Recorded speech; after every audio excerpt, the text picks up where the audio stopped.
what are your thoughts on the Second Amendment and the average American owning and using guns?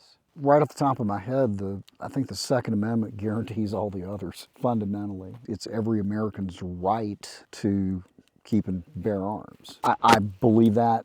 I believe it's an inalienable right. That being said, I meet a lot of people that I don't think should have a driver's license, much less a gun. And you know a lot of people like that. Yeah. So like responsibility and rights are different things. I think they are.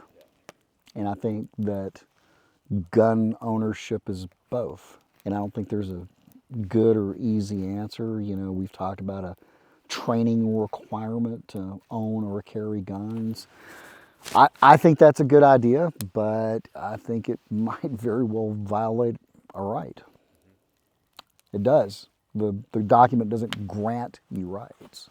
You know, God gave you those. I don't think there's any good solution to crazy people, inept people using and wielding guns. I've often thought that guns are relatively unique compared to most anything else. I've had a hard time thinking of things that compare to it that it falls into this weird, it's our natural right, our inalienable God-given right. It also is this thing that, like you said, guarantees the other rights. But owning it, just like owning a guitar, does not make you A musician. a great guitarist. Right. Owning a gun does not make you a great shooter. Much like a target shooter, much less someone who can use a gun in a violent confrontation. Like other twists on it, like it's a machine that you have to operate, right? So there's a mindset, focused skill piece, but then it's just this machine, and there's like a lot of people's minds don't work that way to think about how do I operate this machine, and then operate it under pressure, operate it with all the pressure of people watching you at the range or the pressure of dealing with it. And obviously you see that a lot in the work that you do, right? You see a variety of different people coming together, trying to figure out how to use this gun or a training gun or whatnot and trying to do so in a high performance way. Most of the people that make it to an ECQC class, they tend to be people who more often than not are competent. It's rare that I get somebody that I'll have to pull off the line and have an AI run them through things. Like where there's a safety issue. Yeah, there's a safety issue. We occasionally get people who have ideations of heroism. They imagine themselves being the next rock star that kills a mall spree shooter, you know, or something like that. We have a few of those people. But for the most part, the people that make it to a chivalrous class, because there's just so much video out there. There's so many podcasts and so many reviews, and it's pretty much you can know exactly what you're getting into when you show up. And I think people that do that research and show up, they're wanting that experience and they've adequately prepared themselves. I mean, I agree with you. I think guns are, like, there's a responsibility to ownership that I guess there's a difference between, like, I don't think the government should come along and force people to be responsible gun owners. We shouldn't make other weird requirements because it is our right to own guns.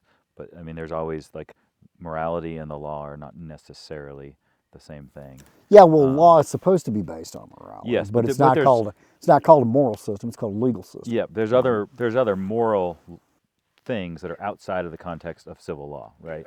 And so it is an interesting, like, I think it'd be great if everyone owned a gun. And also they learned how to use it responsibly. And also they took a professional approach to how to use it. And whether they are choosing to use it in a like hunting capacity, a target shooting capacity, or a self-defense capacity, right? They would take that.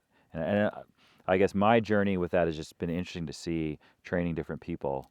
Like there's just an interesting intellectual, physical, emotional challenge that comes from the responsible training with guns that is, I think, somewhat unique to most things. I couldn't make that same categorical statement that I think it's great if everybody owned a gun, because I can think of a lot of people, I'm like, that dude has a, or gal has a right to own a gun, but I don't think that's great by any Yeah. stretch of the imagination. I think there are plenty of people that probably shouldn't have guns.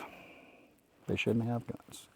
That's not my place, you know, to decide who does and doesn't get a gun, but there are plenty of people that I look at, I'm like, glad you don't own a gun.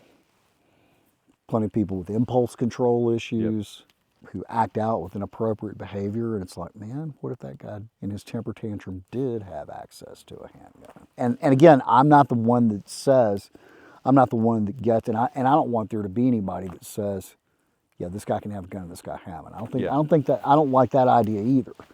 But just to categorically say, I think it's great if everybody could own a gun. You know, that's kind of like saying, I think it'd be great if everybody followed the law. You know, Yep. I could actually get on with that, but realistically, we know that's not going to happen. Yeah, and I guess I'm correlating the great that they own it and learn to use it responsibly, and not like an or, but like an and, like all of those things ideally go together, like the ownership, the responsibility, and the professional focus as far as training and understanding of it. That's an Yeah. interesting line of thought. Do you believe that handgun ownership generally compels responsible behavior? Generally, that's a General that's a good question. that's a good question. It certainly does with some people, I think. I think some people see a gun and they think, "Wow, this now is a significant responsibility that I have and I should treat it with respect."